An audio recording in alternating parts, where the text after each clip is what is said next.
আছে, আমলে সলে আছে, আর পাপ বর্জন করার নীতি আছে। তাহলে এখন আমরা আলোচনা করব জান্নাতে যাওয়ার প্রথম আমল হলো ঈমান।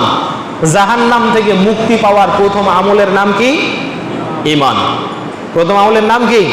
ঈমান। ওই জান্নাত জাহান্নামের বর্ণনা যদি ভুলেও যান, অন্তত এই আলোচনাটা ধরে থাকবেন। এক নম্বরে হলো ঈমান। ঈমানের অসংখ্য কথা আল্লাহ তাআলা কোরআনে হাকিমের ভিতরে দিয়েছেন, হাদিসে বিশ্বনবী মুহাম্মদুর রাসূলুল্লাহ সাল্লাল্লাহু আলাইহি ওয়াসাল্লাম দিয়েছেন। আমরা ঈমানের হাকিকতটা কি সেটা দেখার চেষ্টা করি। দেখেন, ঈমান শব্দটি মিনাল আমনে জিদ্দুল খাউফে ওয়াশ শাক্কে। ঈমান শব্দের অর্থ হচ্ছে নিরাপত্তা। কি বলেন তো? নিরাপত্তা। আর এটার বিপরীত শব্দ হচ্ছে খাউফ, ভয়, শাক, সন্দেহ। বিপরীত শব্দ আপনারা বোঝেন তো? তাহলে ঈমান শব্দের বিপরীত শব্দ যদি শাক্কুন হয়, মানে সন্দেহ করা হয়, তাহলে ঈমান শব্দের অর্থ হচ্ছে সন্দেহাতীত থাকা, কোনো বস্তুকে এমনভাবে বিশ্বাস করা যেখানে কোনো সন্দেহের অবতারণা থাকবে না। দুই, ঈমান শব্দের বিপরীত শব্দ যখন খাউফ হয়, খাউফ মানে ভয়, খাউফ মানে ভয়, তখন ঈমানের অর্থ হবে নিরাপত্তা লাভ করা। কি করা? নিরাপত্তা লাভ করা, মানে এমন নিরাপদে থাকা যেখানে কোনো ভয়ের অবতারণা নাই। তাহলে বলেন, ঈমান মানে হচ্ছে ভয়হীনতা। ঈমান মানে কি? ভয়হীনতা। ঈমান মানে হচ্ছে সন্দেহহীনতা। এ দুটো অর্থ খুব ভালোভাবে মনে রাখবেন। ঈমান মানে আমি যা করছি নির্ভয় করছি, আমার এইটার ভিতরে পরাজয়ের কোনো ভয় নাই, শাস্তির কোনো ভয় নাই। ঈমান মানে হলো আমি যা করছি সন্দেহাতীত ভাবে করছি, কোনো সন্দেহ নিয়ে করছি না। যার কারণে জানেন, আল্লাহ তাআলা কোরআনে হাকিমকে প্রথমেই সন্দেহাতীত ঘোষণা করেছেন। সূরা বাকারা 2 নম্বর আয়াত, আলিফ লাম মিম যালিকাল কিতাবু লা রাইবা ফিহি। এই দেখেন, লা রাইবা ফিহি, এখানে রাইব শব্দের অর্থ যে কেউ যদি মনে করে যে কোরআন তো আল্লাহর বিধান কতদিন আগে নাজিল হয়েছে, সন্দেহ নাই, তবে থাকলেও থাকতে পারে। আল্লাহ এমন একটা শব্দ দিয়েছেন, এই রকম মনের ভিতরে উকি দেওয়ার মতো কোনো সিস্টেম আল্লাহ কোরআনে রাখেন নাই। কোরআন একেবারে সন্দেহাতীত। তো আপনি যে বিশ্বাসটা করবেন সেটা সন্দেহাতীত ভাবে বিশ্বাস করবেন। আপনি বলবেন, মনে করবেন যে আমার এই বিশ্বাসের ভিতরে কোনো সন্দেহ, এটা 100-তে 100। এটা হলো ঈমানের অর্থ। দেখেন, ওয়াফি ইসতিলাহিল ইসলামি আত-তাসদীক বিল জিনান ওয়াল ইকরার বিল লিসান ওয়াল আমাল বিল আরকান। ঈমান হলো 3টা বস্তুর সমন্বয়, 3টা বিষয়ের সমন্বয়ে গঠিত হয়। ভালোভাবে ধরবেন বক্তব্য। ঈমান কয়টা বিষয়ের সমন্বয়ে গঠিত হয়? 3টা বিষয়ের সমন্বয়ে গঠিত হয়। এক, আপনি যখন ঈমান আনবেন, তার মানে আপনার অন্তরে তাসদীক বিল জিনান, দৃঢ় বিশ্বাস থাকতে হবে। 1 নম্বর, অন্তরকে স্থির করতে হবে তার দিকে, যাকে আপনি বিশ্বাস করছেন তার দিকে অন্তরটাকে স্থির করতে হবে। 2, ইকরার বিল লিসান, আপনার মুখে বলতে হবে যে আমি আপনাকে বিশ্বাস করি। 3, ওয়াল আমাল বিল আরকান, এবার যাকে আপনি অন্তর থেকে বিশ্বাস করলেন, যাকে মুখে বললেন আমি আপনাকে বিশ্বাস করি, সে আপনাকে কিছু হুকুম দিতে পারে, কিছু নিষেধ দিতে পারে। এই হুকুম আর এই নিষেধগুলো আপনার আমলের মাধ্যমে, কাজের মাধ্যমে করে তাকে দেখাতে হবে। কথা বুঝতেছেন? তাহলে বলেন, ঈমান কয়টা বিষয়ের নাম? বলেন কি কি?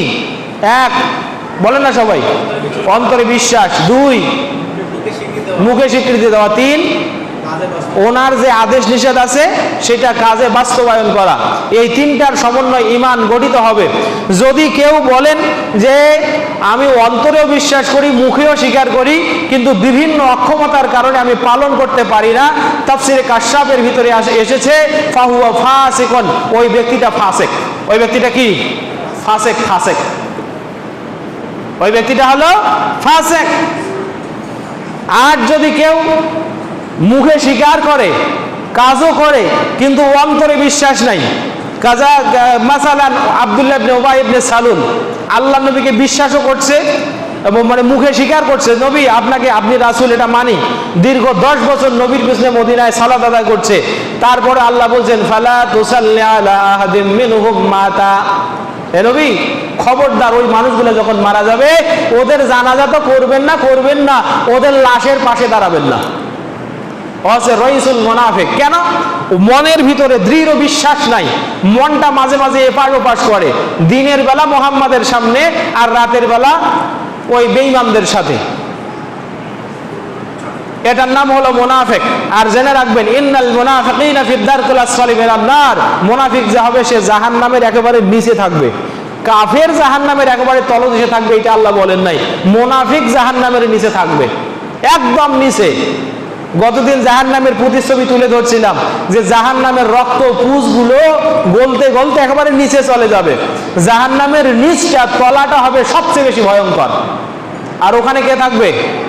মুনাফিক থাকবে। কে মুনাফিক?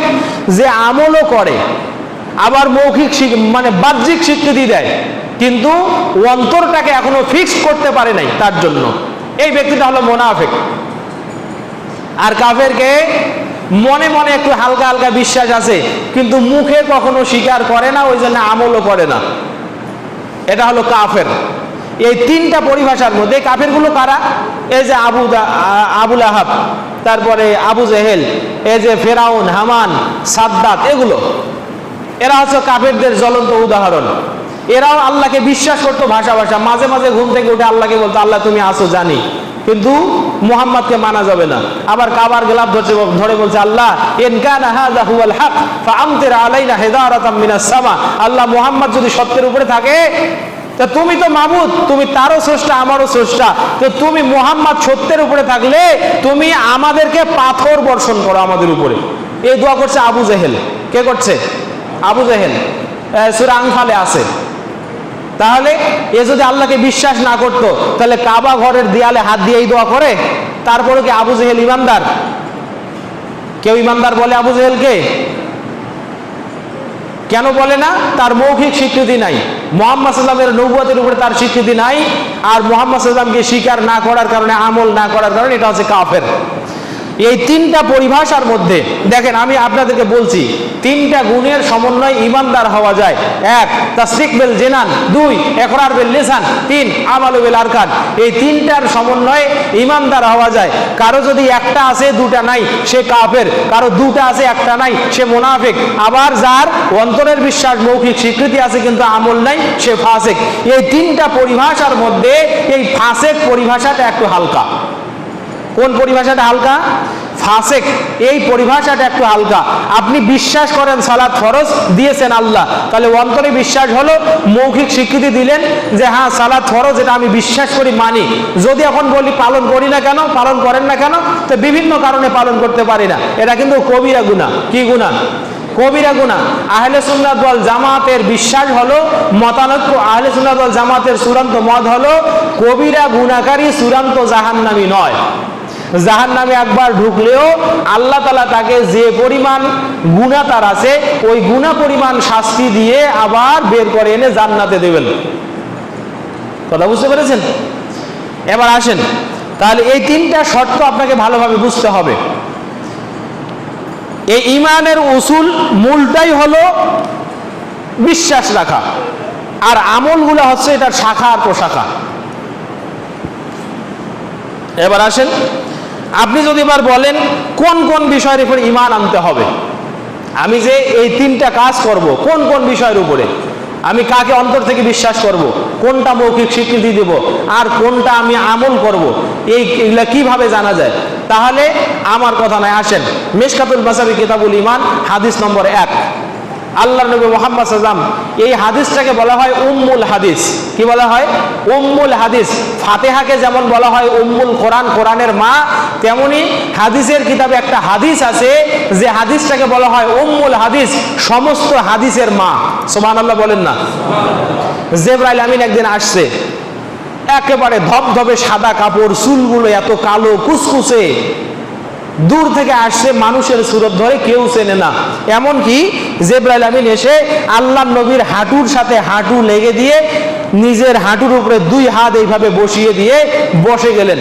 বসে আকস্মিক বলছেন, ইয়া মুহাম্মদ আখবিরনি আনিল ঈমান, হে মুহাম্মদ তুমি আমাকে ঈমান সম্পর্কে জানাও। বলেন না সুবহানাল্লাহ। আপনি তো জানতে চাচ্ছেন ঈমান কি, তাই না? এবার দেখেন ঈমান কি। আল্লাহ নবী বলেন আনতুমিনা বিল্লাহ, ঈমান হলো আল্লাহকে বিশ্বাস করা, ওয়াল মালাইকা, তার মালাইকাতাহু এবং তার ফেরেশতাকে বিশ্বাস করা, ওয়া কুতুবিহি, তার কিতাবের উপরে বিশ্বাস করা, ওয়া রাসূলিহি, তার রাসূলকে বিশ্বাস করা, ওয়াল ইয়াউমিল আখির, আখিরাত দিবসকে বিশ্বাস করা, ওয়া আনতুমিনা বিল কদরি খায়রিহি ওয়া শাররিহি, এবং তাকদীরের উপরে বিশ্বাস করা। এই 6টা বস্তুর সমন্বয় হলো ঈমান। বলেন কয়টা? ঈমান কাকে বলে? ঈমান হলো আল্লাহর প্রতি বিশ্বাস। দেন আঙ্গুলে হাত দেন। ঈমান হলো আল্লাহতে বিশ্বাস, মালাইকা তার ফেরেশতাতে বিশ্বাস, তার কিতাবে বিশ্বাস, তার রাসূলের উপরে বিশ্বাস, আখিরাত হবে মানে মরার পর পুনরুত্থান হবে, পুনরুত্থান দিবসের উপরে বিশ্বাস, আর ষষ্ঠ হলো তাকদীরের ভালো মন্দ এটার উপরে বিশ্বাস। এই 6টার নাম হলো ঈমান। এই 6টার নাম কি? ঈমান। কারণ আপনাকে এই 6টা বস্তু সন্দেহাতীতভাবে কোনো ভয় ছাড়া বিশ্বাস করতে হবে। এটা খালি বিশ্বাস করতে যান, দেখেন আপনার কত পেঁয়াজ লেগে যায় জীবনে। খালি আপনি এটা চিন্তা করতে যান, দেখেন আপনার জীবনে কত পেঁয়াজ লেগে যায়। এই যে রাসূল